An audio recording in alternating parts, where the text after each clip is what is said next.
What's up, students? I am Liana May Giannis and welcome to our physics session. Another topic, another learning. Come on everyone, let's have a new knowledge to begin. After knowing the nature of the wave, now we will move on the lesson 3, which is the properties of wave.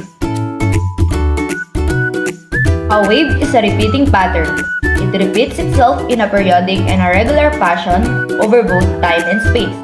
A transverse wave is one in which the medium particles are shifted in a direction that is perpendicular to the energy transfer direction. When a rope is stretched horizontally, at the ends is vibrated back and forth in a vertical direction, a transverse wave is formed in a snapshot of such a transverse wave, which could be of thick. The shape of the rope would be frozen in time, as seen in a diagram below. Longitudinal waves is the particles of medium moves in a direction parallel, or hands are pushing or pulling to the direction that the wave moves. Are you ready for another challenging and funny activity? Let's start! For the activity making waves, using your gadgets, cell phone, tablets or laptop, visit this link. From the choices, click the physics subject and scroll. You will find an example of simulation entitled Waves in a String. Click the simulation and on the upper right of the screen, you will see 3 choices: a manual, oscillate, or a pulse. In the manual part, you are the one who can control. On the oscillate, it is automatic, so all you need to do is to observe, while in the pulse, just click the green button there to create a wave. You can control the motion of the wave by clicking the normal or in a slow motion part.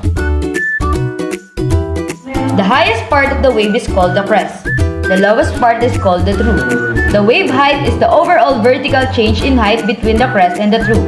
And distance between 2 successive crests or troughs is the length of the wave or wavelength. Well, one normally associates an up and down motion with the passage of each wave. Actually, a circular motion occurs. It is the orbital motion of the water or objects on the surface of the water that causes an object to bump up and down, forward and backward as waves pass under it. But even this motion is not exactly circular but is trochoidal, or a line form traced by a point on a rolling wheel, while the motion in a wave or over deep water may move also on a circular path. There is a tiny forward motion with the passage of each wave, particularly in large waves. The change of motion for deep water waves, also in deep water, the motion changes as the depth increases fairly rapidly. The trochoidal shape of the surface flattens with increasing depth as well as decrease in total motion. This flattening of motion or decreasing size continue with increasing depth until all the remain is small back and forth movement, and even that will cease to be noticed, which occurs at 1/2 of the wave's total length. For shallow water waves, the same flattening in the motion occurs, but there is no decrease in the forward or backward motion. When a wave passes through a medium, the frequency or the wave relates to how often the particles of the medium vibrate. Frequency is a component of our everyday vocabulary. For example, it's not uncommon to hear a question like, how often do you mow the lawn during the summer months?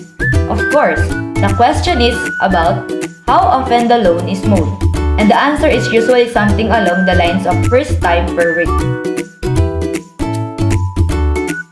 For the activity, the rope waves, the rope of different weights is the material that we can use.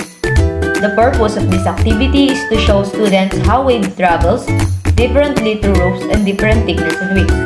Some possible demos: have 2 students hold either end of the ropes at the various tensions and have them send a wave down the rope to see how tension makes a wave go faster or slower. The second is have students send a wave down the rope that is lying on the ground compared to sending a wave down the rope, when the end is held by another student to see the reflection in the wave that is held on the opposing end. The third one is to have 2 students holding each end of the 2 different ropes and have one send a wave down both at the same time to see a difference in the velocity. The fourth one is have 2 students holding each end of the rope and have them try to make a sinusoidal wave with stationary nodes and antinodes. And that concludes our lesson for today about the properties of the wave. In this lesson, we talk about in the field of wave. The frequency, the amplitude, and the crest are mentioned a while ago, is part of the anatomy of the wave.